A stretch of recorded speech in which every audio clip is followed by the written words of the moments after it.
안녕하세요. 구독자 여러분께 인사를 드리고 이야기를 시작해 보도록 하겠습니다. 저는 미국에서 태어나서 살아온 사람입니다. 한평생을 쭉 미국에서 살았지만 한국보다 미국이 편한 혼혈 아이입니다. 제 어머니는 한국 분이시고 아버지는 미국 분인데 두 분이 여행 중에 우연히 만나 연애를 시작한 특별한 이야기를 듣게 되었어요. 첫눈에 서로를 알아보고 이 사람이 나의 운명의 상대다 싶었다고 하셨죠. 그 후 결혼해서 저도 태어나고 아직까지도 서로를 사랑하고 계십니다. 금술이 좋은 엄마와 아빠를 보며 자라서 한눈에 알아볼 수 있는 운명의 상대를 만나 평생 함께하고 싶다는 꿈을 키웠어요. 그러나 미국에서는 이상하게 제 운명의 상대가 될 만큼 전기가 파바박 튀는 남자를 만날 수가 있었답니다. 미국에서 지냈지만 어머니가 한국 출신이셔서 모국어가 2개인 것이라고 하시며 저에게 한글을 꾸준히 가르쳐 주셨습니다.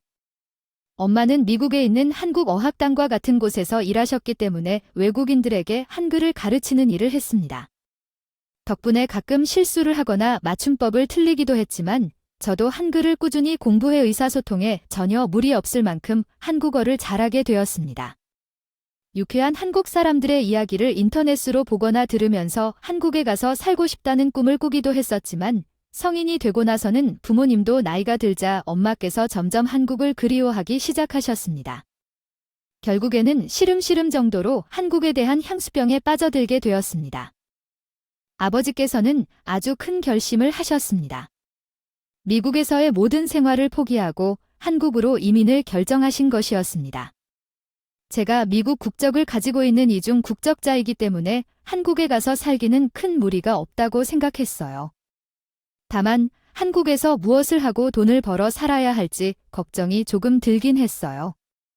이미 대학까지 미국에서 졸업을 한 상황이기 때문에 한국어로 의사소통이 가능하다 해도 영어가 편리했던 것은 사실입니다. 또한 한국어 맞춤법을 자주 실수하곤 했는데 한국에서의 직장 생활을 잘 수행할 수 있을지 걱정이 많았습니다. 하지만 한국으로 이민 준비를 하고 들어오니 정말 많은 것들이 신기했습니다. 많더라고요. 한 3개월 정도는 정말 매일 쉬지 않고 놀러 다녔던 것 같아요. 그 이후 취업을 준비하기 시작했는데 정말 어디 가서 명함도 들이밀지 못하겠더라고요. 세상 모든 천재들은 대한민국에 있는 것인지 저처럼 미국에서 대충 공부하고 대충 대학 가서 졸업한 사람들은 취업 준비를 시작하는 단계부터 막막하더라고요. 다들 자격증도 수두룩하게 가지고 있고 재능도 어찌나 잘하던데 저는 바짝 얼어버려서 아무것도 하지 못하고 줄줄이 낙방을 했어요. 거듭된 취업 실패에 막막하기도 하고 걱정도 많은 찰나에 우연히도 학원에서 영어 선생을 모집한다는 공고를 보게 되었죠. 동네에서도 꽤 큰 학원처럼 보였기 때문에 월급도 꽤 괜찮겠다 싶어서 면접을 보러 가게 되었어요. 제가 다른 건 몰라도 영어만큼은 기가 죽었어요. 막히게 했지요. 더구나 엄마께서 어학당에서 일하신 적이 있었기 때문에 아이들을 가르치는 데 자신 있었어요. 아무래도 보고 배운 것들이 있었기 때문이죠. 신인 마음으로 단단히 준비해서 학원에서 아이들을 가르치기 시작했는데 원장 선생님께서 저를 특히 아끼시고 많이 좋아해 주셨어요. 원장 선생님은 수더분한 분으로 딱 공대 출신의 남자 같은 이미지였는데 저는 인터넷으로만 배운 그런 이미지와 딱 매칭이 되더라고요. 체크무늬 셔츠를 입고 뿔테 안경을 쓰고 커다란 백팩을 메고 다니는 남자라고 말이에요. 아니나 다를까 원장 선생님은 수학에 미친 분으로 수의한 후 학원에서 차릴 수밖에 없었다며 간단히 설명을 해주셨어요. 평범한 대기업에서 일하다가 모두가 부러워하는 대기업에서 일하다가 아이들을 가르치고 싶어졌고 저 또한 수학을 공부를 하고 싶어서 다 때려치우고 학원에 등록했습니다. 최근에 오랜 시간 함께 일하던 영어 선생님이 그만두시면서 빈자리가 크게 느껴졌었는데 리사 씨가 오시면서 정말 다행입니다. 선생님 앞으로 열심히 아이들을 가르치면서 노력해 보겠습니다. 부탁드립니다. 처음에는 익숙하지 않을 수도 있으니 차근차근 문제집을 풀면서 해결 과정을 어떻게 설명해 드릴지 고민해 보세요. 문법이나 지문과 같은 부분에서 실수하지 않도록 아이들에게 설명해 주시고 외워야 하는 단어들은 원장 선생님께서 지켜보시면서 도와주셨습니다. 제가 원장 선생님을 실망시키고 싶지 않았어요. 제가 들어오면서 학원 선생님들의 자리가 꽉 차게 되었다는 사실을 기뻐해 주셨다고 했는데요. 주신 분이라서 보답하고 싶어서 같이 일하며 오래오래 함께하고 싶었어요. 정확히 일주일이 지난 후 학원 운영에 대해 잘 이해하게 되었죠. 학원은 생각보다 굉장히 컸고 커리큘럼이 매우 밀집되어 있었어요. 그래서 학원에서 진행되는 수업들이 아주 체계적으로 구성되어 있어서 이전과의 연속성이 느껴졌어요. 엄마들이 선호할 만한 스타일인지라 대기표를 받고 기다리는 아이들로 인해 매출이 원만했어요. 종합학원을 운영하면서 학교같이 시간표를 짜서 수업을 듣게 되었는데 그런 과정에서 하루 종일 학원에 머물러야 했죠. 미국에서 한국으로 이주한 뒤에는 친구들이 모두 미국에 있어서 여가를 채울 때 다른 시간대엔 할 일이 없었어요. 아침형보다는 오후에 일하면서 밤늦게까지 근무하다 보니 아침에 일어나는 것이 어려운 편이었는데 그래도 무사히 일을 처리할 수 있었어요. 내 생활 패턴과 딱 잘 맞았어요. 학원이었기 때문에 교무실이 있는 사무실에 선생님들이 모여 계셨는데 원장이든 선생님이든 구분 없이 같은 공간에서 지내시곤 했어요. 원장실은 칸막이로 분리되어 안이 보이지는 않았지만 위쪽은 뚫려 있어서 대화 소리는 오가곤 했죠. 함께 시간을 보내다 보니 서로 친해지게 되었고 제처럼 친구가 없는 사람에겐 그 사람들과의 대화가 전부였기 때문에 너무 즐거웠어요. 속속들이 각자의 사정도 알게 되었는데 원장과 선생님은 34살로 제보다 5살 연상이셨어요. 아, 나는 정말 일찍 결혼하고 싶었는데 여자친구조차 없다는 게 현실이라니요. 이러다가는 노총각으로 마무리하는 건 아닐까 싶기도 해요. 알아봐야 하나 싶은데 대기업 다닐 때보다 돈도 많이 버는데 왜 학원 선생은 별로 안 쳐주지? 대기업은 정년까지 뿌리내릴 수 있어서 그런 거 아니에요? 하긴 학원도 망하지만 않으면 평생 가는 건데 이상하긴 하다. 근데 원장쌤 사실 나이 70 먹어서 학원 선생 할 순 없잖아요. 그래서 거련히 해요. 여기 있는 다른 선생님들은 전부 연애 중이거나 결혼해서 내 고충을 모르는 거야? 솔로 없나요? 솔로 내 말을 공감해줄 솔로 찾아요. 저요, 저 솔로. 근데 원장님은 옷 스타일이랑 머리 스타일 조금만 바꿔보면 스타일이 확 살아나서 괜찮을 것 같은데요. 안경만 바꿔도 좋을 것 같아요. 불태 안경 유행도 지났고 솔직히 너무 답답해 보이거든요. 제가 미국에 있을 때 그렇게 찾던 운명의 상대를 만나지. 그렇게 말만 하는 이유가 뭔지 원장 선생님 정도면 만날 만한 사람이 아닌가 생각하고 있었어요. 조금 답답해 보이고 꽉 막힌 이미지인 사람 같았지만 대화를 하다 보면 그런 사람이 아니라는 것 정도는 금방 알 수 있었고요. 진중한 성격이기도 했고 남들의 고민을 가볍게 여기지 않는 사람이라 학생들 사이에서도 정말 인기가 좋은 사람이었어요. 근데 원정쌤이랑 영어쌤이랑 잘 어울리는 것 같지 않아요? 둘 다 솔로라 할떡 같이 있으면 잘 어울리는 것 같아요. 나이도 5살 차이면 요즘 별로 중요하지 않으니까 영어쌤한테 내가 미안해서 어쩌지. 영어쌤이 아깝지 어떻게 나 같은 사람에게 붙여. 뭐 어때요? 둘이 마음만 맞으면 한번 만나보는 게 어때요? 되는 거지. 그러지 말고 데이트해도 한번 해보시죠. 그런 식으로 새로 오신 선생님에게 부담 주지 마세요. 아이들 그러다가 영어 수업 그만두는 일까지 생길 수 있어요. 영어 수업을 누가 하게 될지 알아요? 그럼 자 다들 함께 일합시다. 왜요? 제가 괜찮은데요. 원장쌤 스타일만 조금 바꾸면 답답한 느낌 사라질 거예요. 다른 선생님들이 어떻게 생각하세요? 우리가 잘 어울리는 것 같아? 이렇게 하니까 교무실에서 완전히 소란스럽게 되었어요. 우와, 2명이 하는 소리를 듣고 있으니 뭔가요? 원래 썸 타는 건가요? 우리가 원장쌤 결혼하자고 하는 말들이 막 나가 버렸어요. 당연히 전 제가 한 말이라서 웃고 넘겼지만 원장 선생님은 얼굴까지 붉게 들어요. 어떻게 해야 할지 모르는 듯이 당황하시면서 그 모습이 순간 내려와 딱 맞는 느낌이었어요. 갑자기 머릿속에 득실거리는 무언가가 있었죠. 부모님이 만났던 러브스토리가 스르륵 재생되는 것 같습니다. 이게 바로 운명의 상대인가 싶어요. 제가 원장 선생님에게 관심이 있었던 것일까 하는 착각이 들 정도로 갑자기 사람이 다르게 보이기 시작했어요. 2번 보고 3번 봐도 제 스타일과 잘 맞아가는 것 같은데 이게 바로 소위 말하는 콩깍지인가 싶었습니다. 여자라면 당연히 직진을 하는 게인 줄 알았죠. 상정 아니겠어요? 전 미국식 마인드를 가지고 있는 사람이라 뒤를 볼 줄 몰랐어요. 그날부터 저는 원장 선생님을 향해 파란불만 있는 사람처럼 직진하기 시작했습니다. 어디를 가나 유심히 지켜보고 슬쩍 따라가기도 하고 쉴 틈이 없이 말을 붙이면서 점점 원장 선생님에 대해 알아가기 시작했어요. 원장쌤, 오늘 일 끝나고 뭐 하세요? 저랑 생맥주라도 한 잔 어때요? 하실래요? 배고프면 식사를 하셔도 괜찮고요, 원장님.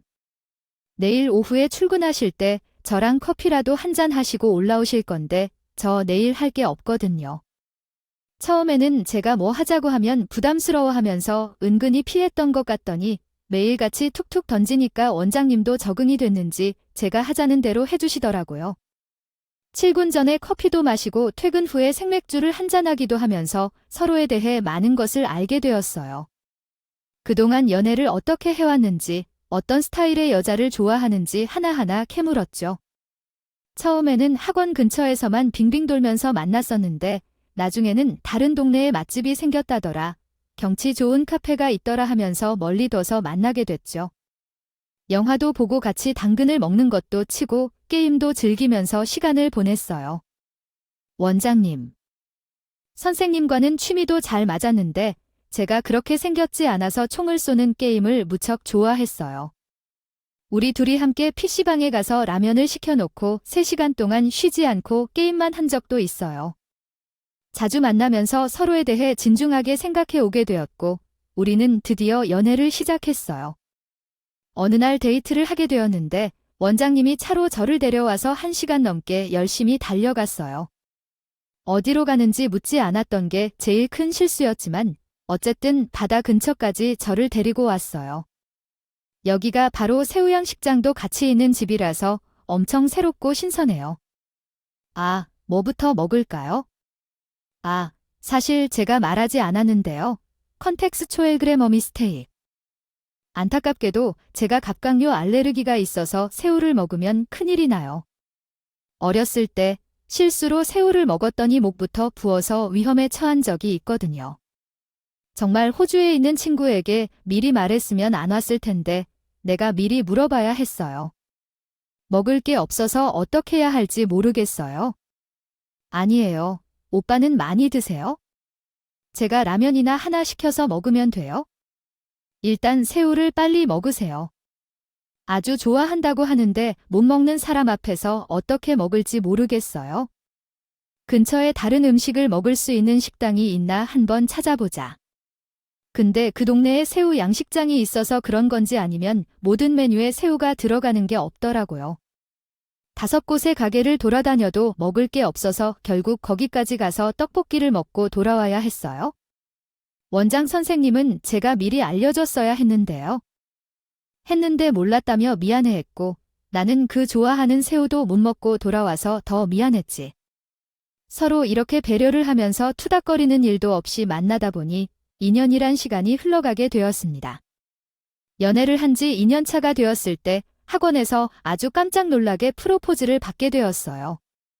학원생들과 다른 선생님들까지 모두가 한편이 되어서 저에게 깜짝 파티를 해주었고 나는 감동의 눈물을 줄줄 흘리면서 프로포즈를 승낙했습니다. 한국에 와서 증구 하나 없이 학원 일에만 몰두했는데 이렇게 좋은 사람들이 내 옆에 든든하게 지켜주고 있었다는 게 참 감동이었어요. 나는 원장 선생님이 아닌 예비 신랑이라 호칭도 달리하게 되었고 정식으로 양가의 허락을 받고 결혼 준비를 하기로 했어요. 우리 집에 먼저 인사드리러 왔는데 명문대 출신이자 대기업 경력을 가진 분이라 그런 거죠. 영어도 무척 잘하는 편에 속해도 우리 아버지는 토종 미국인이라고 하셨는데 멜리 서툴렀다고 합니다. 예비 신랑과 영어 대화를 하니 편하신 것 같았어요. 엄마께서는 한국에서 살아보려면 당연히 한국말을 사용해야 한다고 생각하셔서 집에서는 영어 사용을 못하게 하셨거든요. 우리 아버지는 예비 신랑이 영어로 유창하게 말하자 마치 자국에 온 것 같다며 기뻐하셨어요. 신중한 분이라고 우리 딸을 고생시키지 않을 것 같다고도 말씀하시는데요. 한 번 만남으로 온 가족의 마음을 사로잡은 예비 신랑은 우리 가족으로 완벽하게 승인을 받게 되었어요. 그 다음에는 당연히 계속하여 관계를 발전시켜 나가기로 했습니다. 시댁에 가서 인사를 드려야 하는 것이죠. 제가 혼인하고 나서 얼굴이 조금 독특하게 생겼다는 것을 알겠어요. 얼굴 모양이 한국 사람보다는 미국 사람에 가깝게 보였고 두터운 눈썹과 깊이 파인 눈을 가지고 있었기 때문에 서구적인 특징이 있었어요. 게다가 미국에서 오래 살면서 마음가짐이 미국 스타일에 더 가깝다고 할 수 있어요. 마인드가 열려있는 편이었죠. 요즘 한국 며느리들이 어떤지는 잘 모르겠지만 제가 미국 가족들과 만나며 지내서 한국의 정서를 잘 이해하지 못했었어요. 미국에서는 시댁과 친정을 명확히 구별하지 않고 부모님을 부르면서 친구처럼 잘 지내며 자주 연락하는 풍습이 있었기 때문에 한국에서도 그렇게 행동하면 되겠다고 생각했어요. 미국에서는 존댓말과 같은 것이 없었기 때문에 사실이죠. 한국에 오래도록 살면서도 반말 버릇을 잘 고치지 못한 것 같아요. 우리 엄마는 반드시 존댓말을 써야 한다고 엄중히 당부를 하지 않으셨다면 예비 시어머니께 그냥 편하게 말씀을 했을 텐데요. 아무튼 인사를 드리러 갔었는데 제 예상과는 다르게 제 얼굴을 보시더니 약간 기겁하시면서 공개적으로 그러셨더라고 하네요. 아 뭐냐, 얘는 만날 게 없어서 튀기를 만나고 그래 예전에는 만나면 손가락질을 했었어요. 그렇게 말을 하는데 예비 신랑의 얼굴이 점점 울그락불그락 변하는 걸 보고 있었어요. 아, 제가 정말 어떤 것인지 몰라서 갸우뚱하고 있었어요. 예비 신랑이 예비 시무가 혀를 차는 소리에 결국 입을 열었대요. 아, 어머니, 상스럽게 그러한 말씀을 왜 사람 앞에서 공개적으로 하세요?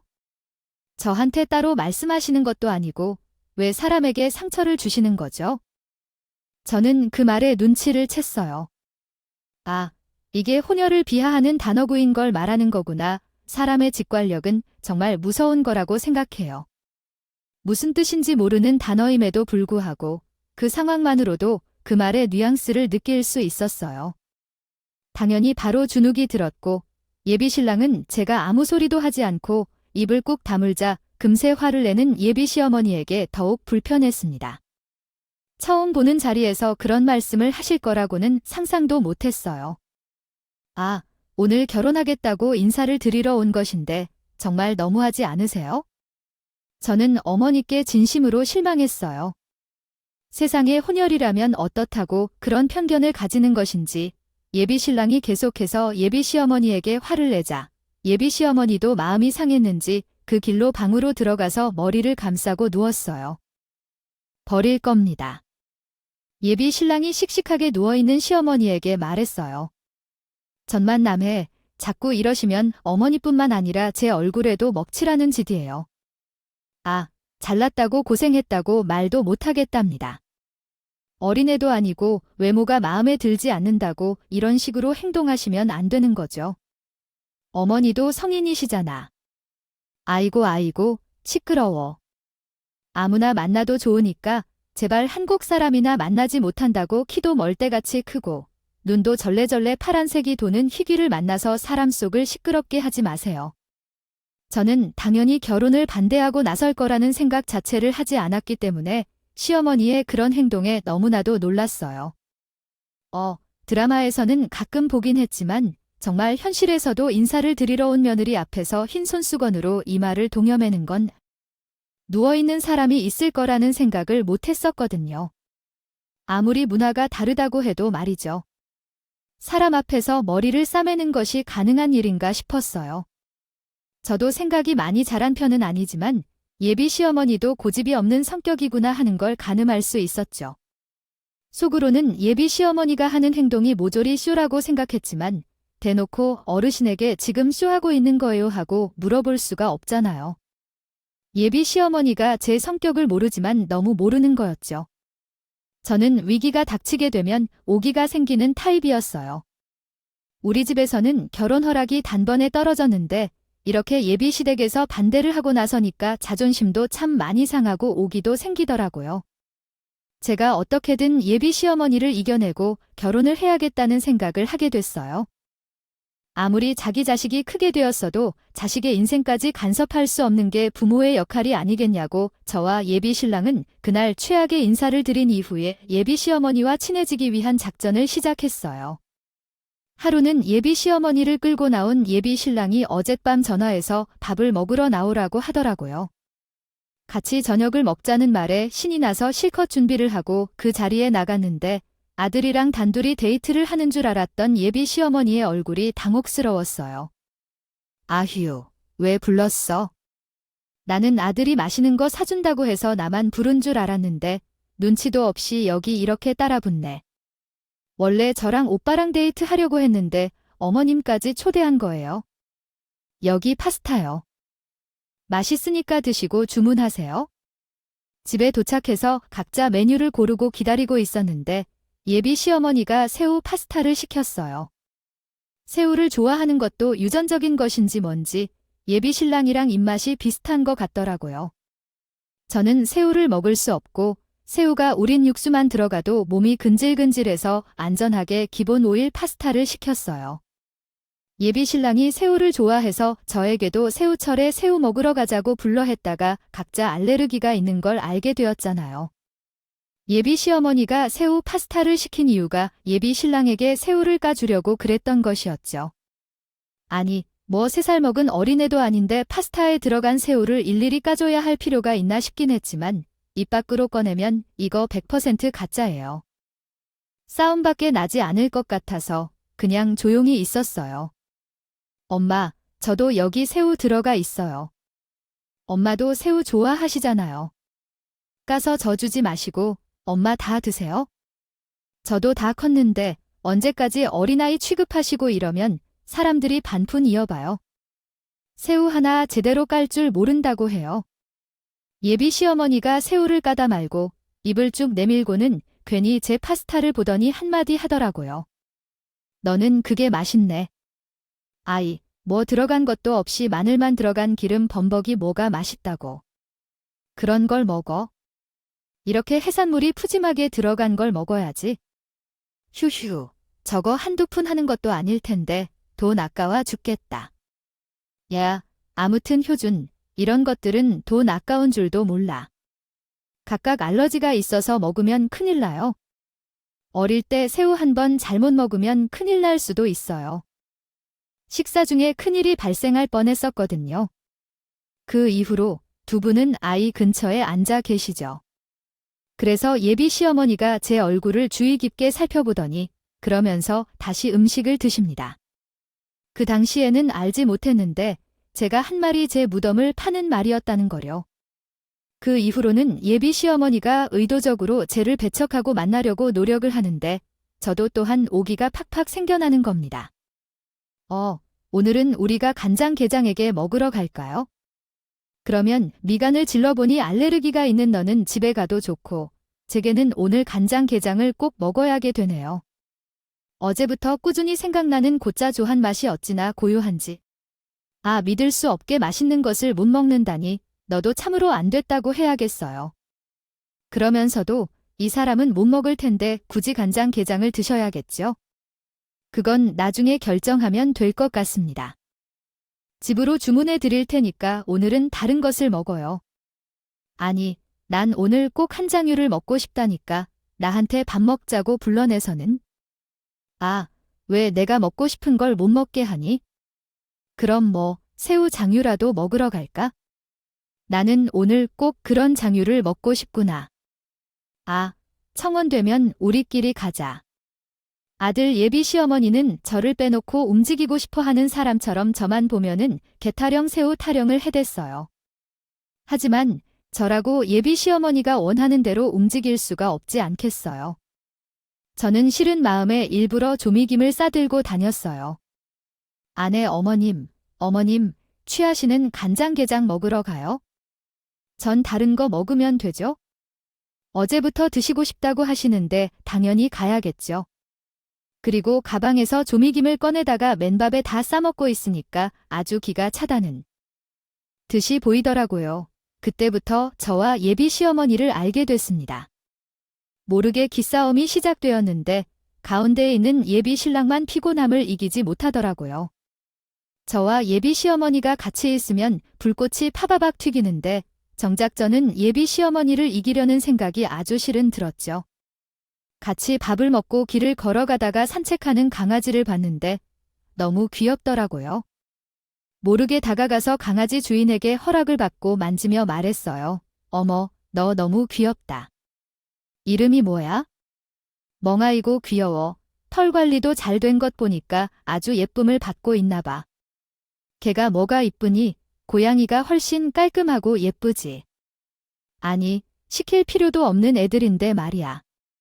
너는 참 보는 놈도 없다. 걔 주인 앞에서 대놓고 그렇게 말을 하니까 조금 당황했지만 예비 시어머니는 아랑곳하지 않고 계속 말을 하더라고요. 그 이후에도 옷가게를 지나가다가 예쁜 옷이 있어 멈춰서 구경을 하면 핀잔 섞인 말이 날아왔어요. 이 원피스 색상도 좋고 디자인도 예쁘고 하나 살까 고민도 해보는데 가격도 괜찮은 것 같은데 이런 옷 하나 갖고 있는 것도 어느 행사에 참석할 때 좋겠어.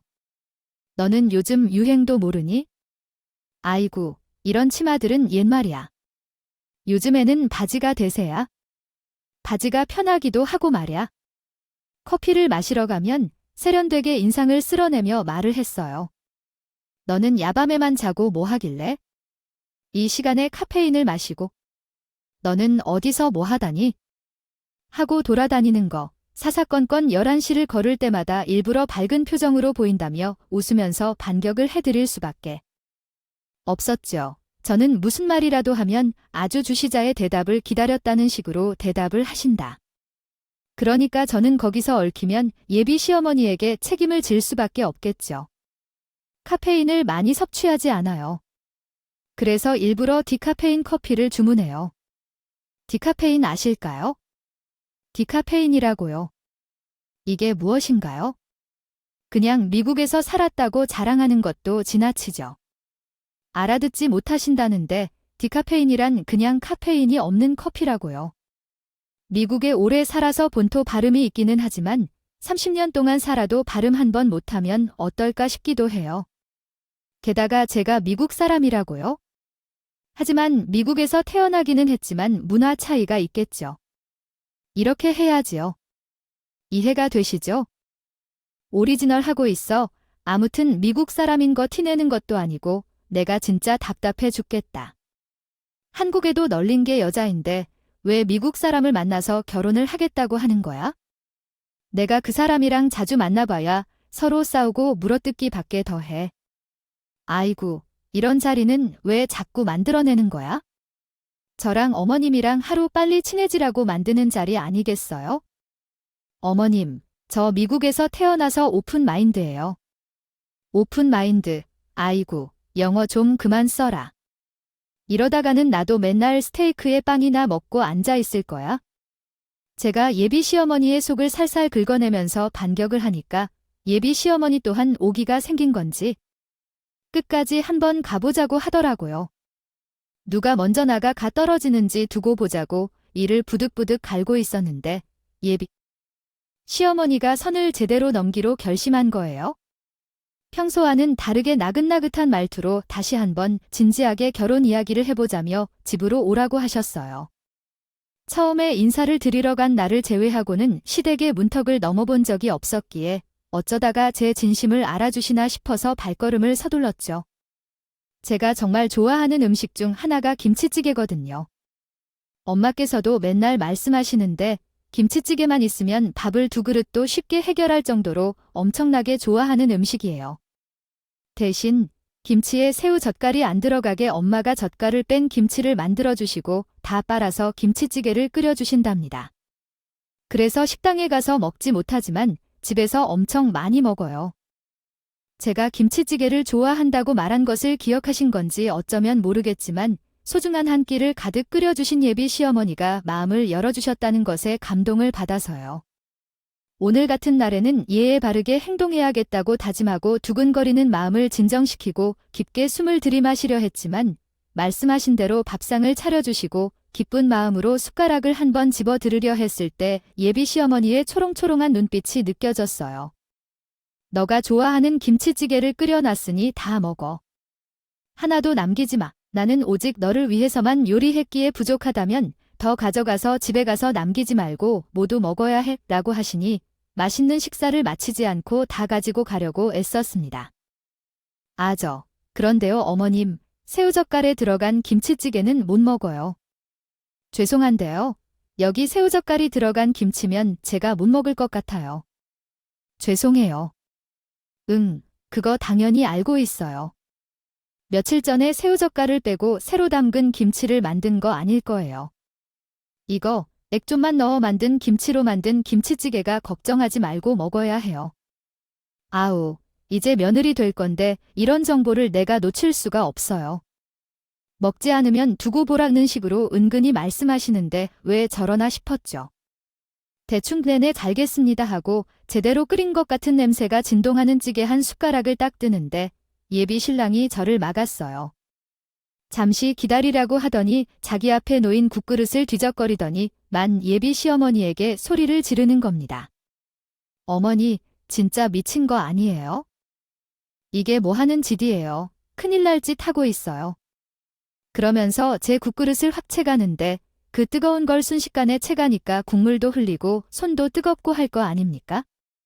예비 시어머니가 놀래서 예비 신랑을 말리려고 뭐 하는 거냐고 했지만 국그릇을 다시 채 가려고 하니까 예비 신랑이 갑자기 달려드는 시어머니의 머리채를 잡고 확 밀치는 겁니다.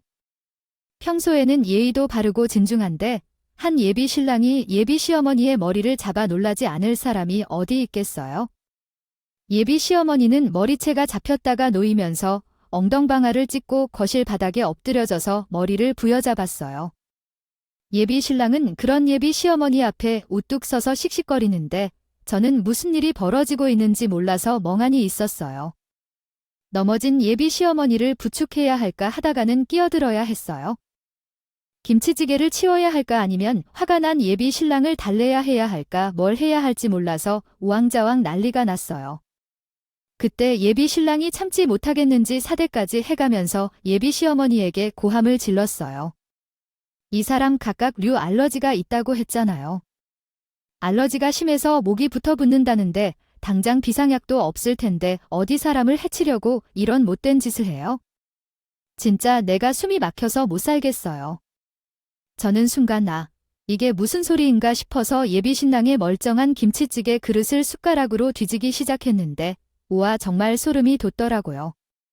간을 새우젓으로 했는지 눈에 볼락말락하는 자그만 새우들이 막 들어가 있는 게 아니겠어요.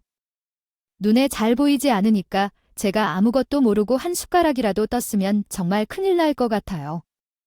뻔한 일이죠. 의도적으로 제가 불편해지도록 만들려고 알레르기 반응을 일으키려고 그런 행동을 한 것에 소름이 끼치더라고요. 어떻게 그렇게 명백하게 다 알면서도 의도적으로 새우젓을 넣어 간을 해낼 수 있느냐고요. 예비 신랑이 화를 내니까 예비 시어머니도 예비 신랑을 향해 소리를 지르더라고요. 너는 어느 정도 매부 위에 위치하고 있니? 라며 내가 그렇게 반대하면 마음을 접어야 된다는 걸 알겠죠 할 줄 알아야지. 도대체 내가 무슨 실수로 그런 외국인을 만나게 됐는지 말해봐. 그렇게 말했다 한들. 부모 중 한 분이 한국 사람인데 그게 뭐 중요한 거야?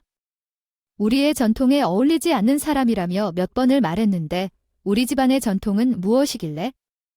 아니, 한국 사람이라면 무조건 한국인만 만나야 한다고? 세상에 국제 결혼을 하는 커플이 얼마나 많은데요. 그렇게까지 얘기하면서 나라 사람만 만나라고 하면서 제 삼촌의 막내 아들도 어떤 행동을 해야 한다는 거야? 이번에 저는 베트남 여성과 결혼했어요. 그 집에 도착했을 때 아무런 말도 하지 않았죠. 나의 아들이 결혼하는 일이 뭐가 그리 큰 문제인가요? 나의 아들이 결혼하는 것과 당신의 아들이 결혼하는 것은 똑같은 일 아닌가요? 어째서 제가 싫다고 말하면 집만 뿌릴 수가 있을까요? 그냥 연애하고 결혼하려면 내가 박바우라고 해도 결혼할 거야 라고 말하면 되는데 그렇게 하니까 아니 내가 마음을 바꾸게 만들려고 하는 겁니다. 제가 잘못한 게 뭔가요? 어머님께서 고집을 부리고 계시는 거 아니세요? 어머님도 평생 누군가와 함께 살지 않으셨는데 내가 좋다는데 왜 반대하시는 거죠? 제가 평생 함께 살 사람을 찾았다는데 왜 어머님이 화를 내시는 건가요? 제안을 받고 함께 살 수 있냐고? 미국에서 왔다고 해서 제 며느리가 악질일 것이라고 생각하시나요? 이건 명백히 인종차별입니다. 이 사람이 잘못됐으면 어머니가 이 사람을 배웅하시겠다는 뜻이신가요? 어머니, 나는 세계에 나가려는 중이라고 해서 미국인인 것처럼 말해도 된다고 했잖아요. 그러면 재판은 어디서 받게 되나요? 아, 미국에서 받겠지요. 거기는 형량이 한국과는 다르니까 그것을 견딜 수 있겠다고 하나요? 아니, 나는 한국 사람인데 왜 갑자기 미국으로 가서 재판을 받아야 하는지 겁을 주고 말하는 건가요? 또 내가 그 사람에게 어떻게 했다고 난리를 피우네요. 아무 일도 없었어요. 한국 사람이면 어떻게 되는 거예요? 다친 사람이 미국인데 그것에 대해 모르고 있는데 왜 그렇게 하나요? 어머니, 너무 황소를 잡는다고만 하구나요. 제 집은 아닌데 그것을 먹었으면 어떻게 될지 알 수 있고 그것을 먹기 싫어서 거짓말을 하는 건지 어떻게 아무도 모를 거예요. 너만큼 나쁜 사람이 다 알 수 없어요? 또 그런 사람이 새우를 보면서 그런 눈빛을 보내면서 그렇게 먹고 싶어 하는지요. 침을 것이에요. 사실 어렸을 때는 알레르기 반응이 지금처럼 심하게 나타나지 않았기 때문에 살짝 반응이 있어도 무시하고 새우를 먹었었거든요. 제가 새우의 맛을 알고 있기 때문에 때때로 너무 먹고 싶어서 제정신을 잃을 지경에 이르기도 했어요. 그런 제 모습을 저도 모르는 사이에 예비 신랑은 깊이 살펴보고 있었던 것이었어요. 내가 지금 눈이 멀어서 나를 속이고 있는 거야? 아휴, 사람을 어찌나 속이는지 여우야. 그 말에 한 번 더 속이긴 예비 신랑은 당당하게 한 솥 가득 끓인 김치찌개를 싱크대에 부어버렸어요. 당연히 예비 시어머니는 놀라서 부엌으로 뛰쳐왔고 엄마야, 예. 그거 얼마나 오래요? 푹 끓인 건데 그걸 못 먹으면 우리라도 먹어야 되잖아. 아, 아까 그거를 왜 버리고 그랬어? 그래, 누군지 남은 게 전부 털어서 넣은 건데 지금 그게 중요해요. 사람을 곤란하게 만들려고 작정을 했으면서 고작 김치찌개를 버렸다고 성질을 부리는 거야? 왜 자꾸 저한테 집착하고 그래? 저도 피곤하고 힘들어요. 아버지가 나갔다는 생각에 자꾸 집착하는 거 누가 모를 줄 알아요.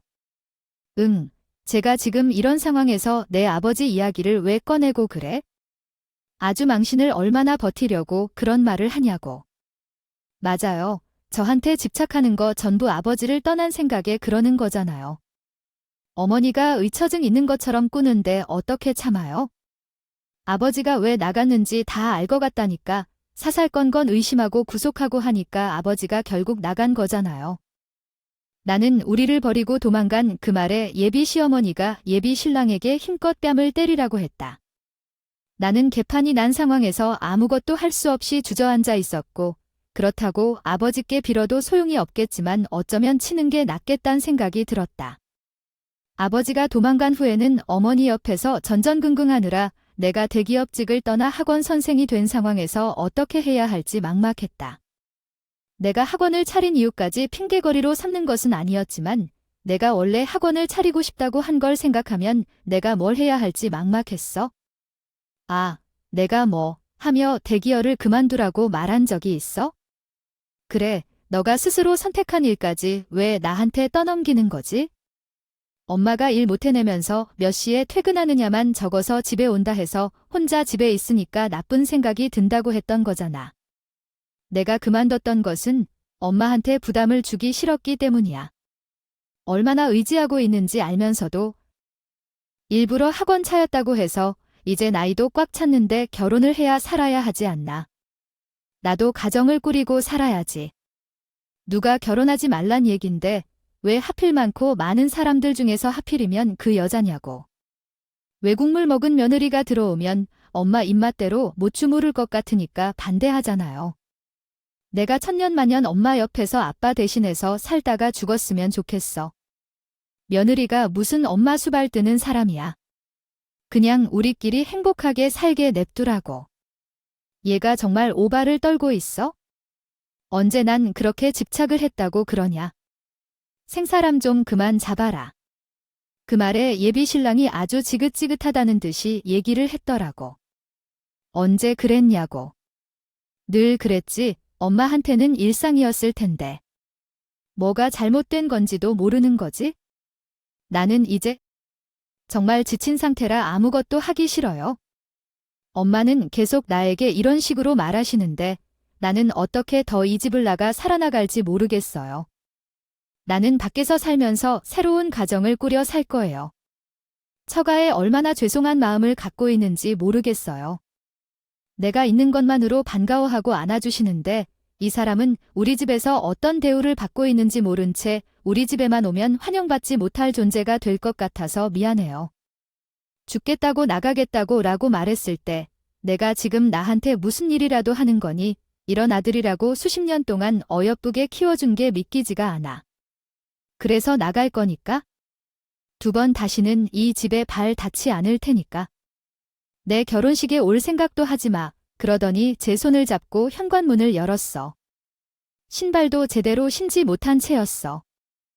예비 신랑의 손에 끌려 시댁을 나오게 되었습니다. 그 뒤로 정말 예비 신랑은 작정이라도 한 것인지 학원 원장실로 칸막이를 쳐놓은 구석 끝자리에 라꾸라꾸 침대를 펼쳐놓고 생활하기 시작했어요.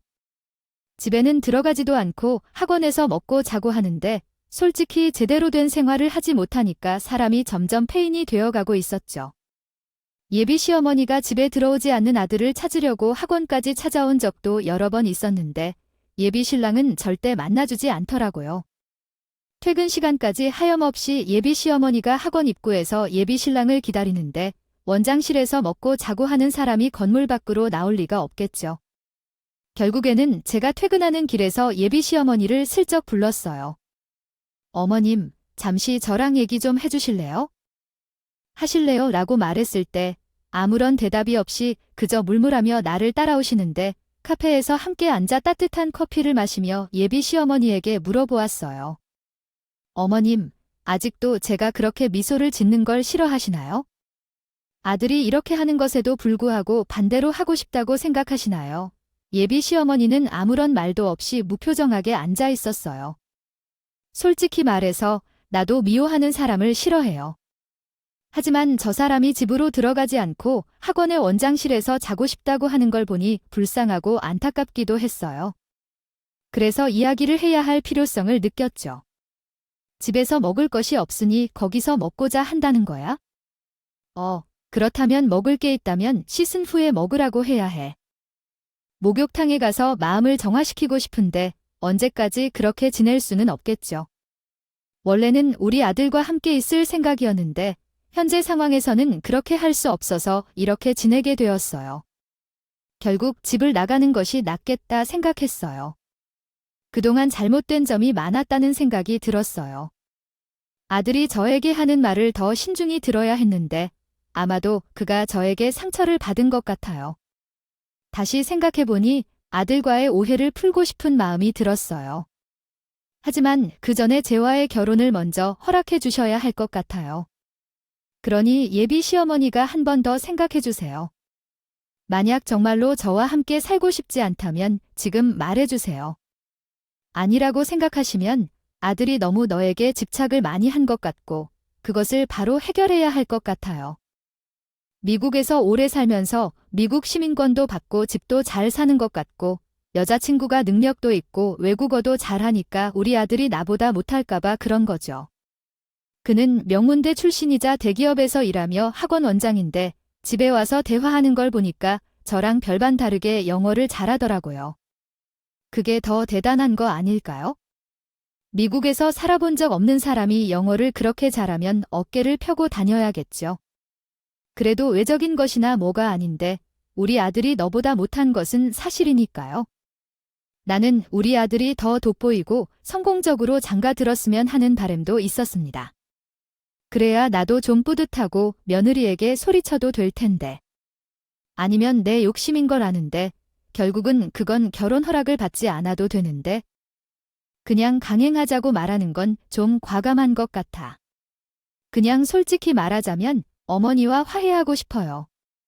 진심으로 그렇게 느끼는데 내가 했던 나쁜 짓은 너에게 정말 죄송해요. 내가 할 일이 아니었고 그렇게 하지 않았어야 했어? 황당하고 깔끔하게 끝나길 바랐기에 놀랐지만 그래도 내가 과도했어. 솔직히 말해서 나는 조금 멍청해서 실수를 저질러 온 것 같아. 진정한 알러지 반응으로 인한 막연한 감정이 넘쳐나고 있었어. 그날 이후로 좀 더 찾아보고 알아보니까 실은 조금은 놀랬어.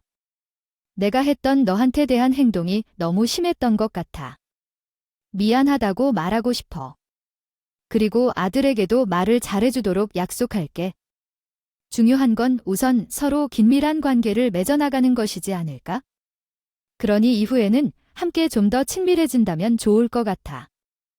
나의 예비 시어머니와 몰래 매주 한 번 만나서 3-4시간 정도 데이트하는 것을 즐기게 되었어요. 처음에는 말이 부족하여 어색한 분위기에 빠졌지만 몇 차례 만나니 서로 편안해졌어요. 시어머니도 나를 마음에 들어 한다고 생각한 것 같았는데 만날 때마다 직접 간식을 만들어 가져다 주기도 했어요. 어머님, 이거 새우가 들어있지 않은 것처럼 제가 믿고 먹었답니다. 그녀는 농담도 해주시지만 저는 그런 음식을 만들지 않을 거라 확신하고 있어요. 이번에는 경복궁에 가서 즐겁게 시간을 보고 싶어요. 거기에는 가본 적이 없어요. 함께 가서 어머님이 만들어주신 유부초밥을 맛보면 좋겠어요. 그렇다면 한복도 빌려 입고 다니자고요. 내 나이에 내가 이런 모험을 할 줄이야? 맞아 보일지 모르겠지만 요즘 젊은 사람들처럼 그런 경험을 한번 해보고 싶었어요. 한복을 입고 돌아다니는 것과 나이는 무슨 상관이 있나요? 어머니와 함께 다니면 저와 어머님이 친구로 생각해 줄지도 몰라요. 내가 좀 어색할지 모르나 어쨌든 너와 친구가 될 수 있다고 생각해. 아무튼 여우야, 이러니 우리 아들이 홀라당 넘어갔지? 시어머니는 매번 저와 함께 시간을 보내고 돌아갈 때마다 편지를 쥐어주셨어요. 겉모습만 보고 너를 오해해서 정말 미안했다. 자주 만나고 대화를 하다 보니 우리 아들이 왜 그렇게 푹 빠졌는지 알게 되었어. 나도 너에게 뭐 하나 더 도와주거나 해줄 수 없나 고민하면서 일주일 동안 널 생각하면 마음이 열린 것 같아. 그동안 내가 너한테 어떤 나쁜 짓을 했었는지 생각해보고 이해했어. 용서하기 어렵겠지만 그래도 너에게 나를 너의 가족으로 받아주지 않겠니? 나는 그 말에 우리 집에 예비 시어머니를 초대해서 집안 분위기도 보여주었고 우리 가족들이 예비 신랑을 얼마나 좋아하는지도 직접 보여드렸어요. 예비 신랑은 그런 사정을 전혀 모르고 있었지만 나와 예비 시어머니는 서로 점점 친해지며 돈독한 관계가 되었어요. 예비 시어머니도 나와 시간을 보내면서 대화를 많이 나누며 점점 마음을 열었고 진심으로 미안하다고 하셨어요. 그리고 직접 예비 신랑에게 사과하고 싶다는 말을 전하셨고 나는 자리를 만들어 주었어요. 예비 신랑은 예비 시어머니의 얼굴을 보자마자 벌떡 일어서며 할 말이 없다고 했지만 시어머니는 금방 고개를 숙이고 나와 예비 신랑에게 사과했습니다. 아이고, 나는 우리가 아들이 어디서 모자란 소리를 듣고 있는지 봐서 잘난 집에 장가 보내고 싶지 않아서 반대했었다. 그게 내 욕심인지 모르고 내가 정말 진심으로 사귀라고 할 텐데 받아주지 않으련 그리고 이제 그만 집에 들어오라고 해. 언제까지 그렇게 밖에서 거짓으로 지낼 거니 우리 예비 며느리 옆에 세워두겠다고 전내 살겠네. 그 말에 예비 신랑이 기가 막힌 듯 해서 대답하는데 그래도 마음이 조금 풀린 것 같았어요. 이 모든 것이 누구 때문인데, 그래요? 어머니 아니었으면 이런 일도 없었잖아요. 아, 그래서 이제 결혼을 허락하신다고 해요? 그래, 내가 미안하다고 100번 더 말해야 한다면, 하마, 내가 겉모습만 보고 사람을 판단했다 미안하다. 그동안 어쩌고 뭐라 짓거리고 반대하고. 머리를 말아서 사과를 맨 하마와 결혼을 허락한다는 그 말에 예비 신랑도 드디어 예비 시어머니를 이겼다고 생각한 것 같았어요. 그 후로 더 이상 지체할 것이 없다며 바로 상견례를 진행했고 지난달에 결혼식을 올렸습니다. 학생들과 선생님들 모두 축하를 주었고 축가도 불러줬어요. 정말 눈물이 줄줄 흘렀어요. 얼마나 행복한 결혼식이었을까요? 양 부모님의 축하 속에서 우리는 한 가정을 이루었습니다. 앞으로 어떤 시련이 오더라도 우리 부부가 잘 이겨나갈 수 있도록 응원을 부탁드립니다. 제 이야기는 여기서 마치도록 하겠습니다. 제 긴 이야기를 들어주셔서 감사합니다.